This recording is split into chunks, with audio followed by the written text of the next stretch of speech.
ভাগবত গীতা 2য় অধ্যায়।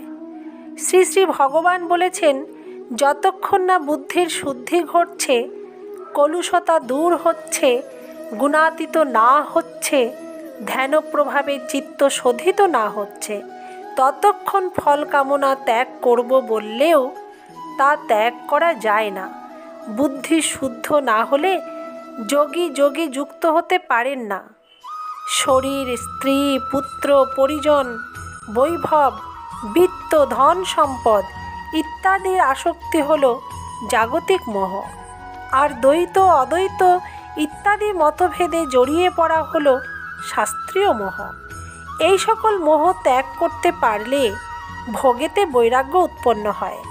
তখন বুদ্ধি স্থির হয়। স্থির বুদ্ধিতে যোগ যুক্ত হতে পারলে পরমাত্মার সামীপ্য লাভ হয়। কর্মযোগের দ্বারা পরমাত্মার সাথে সামীপ্য লাভ সম্ভব। জ্ঞান যোগের দ্বারা অভেদ ভাব লাভ সম্ভব এবং ভক্তি যোগের দ্বারা অভিন্নতা লাভ সম্ভব হয়। ভগবান এখানে বলেছেন, ত্যাগ তাকেই করা যায় যা নিজের নয় অথচ নিজের কাছে রয়েছে এবং ভ্রমবশত তা নিজের বলে মনে করা হয়েছে। অন্তরে কোনো প্রকার কামনা থাকা হলো গুণ এবং জীবাত্মাতে সর্বদা সন্তুষ্টি হলো স্বরূপ।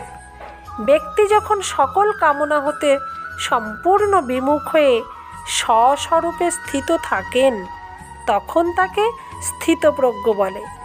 এই কামনাই পরমাত্মা প্রাপ্তির প্রধান অন্তরায়।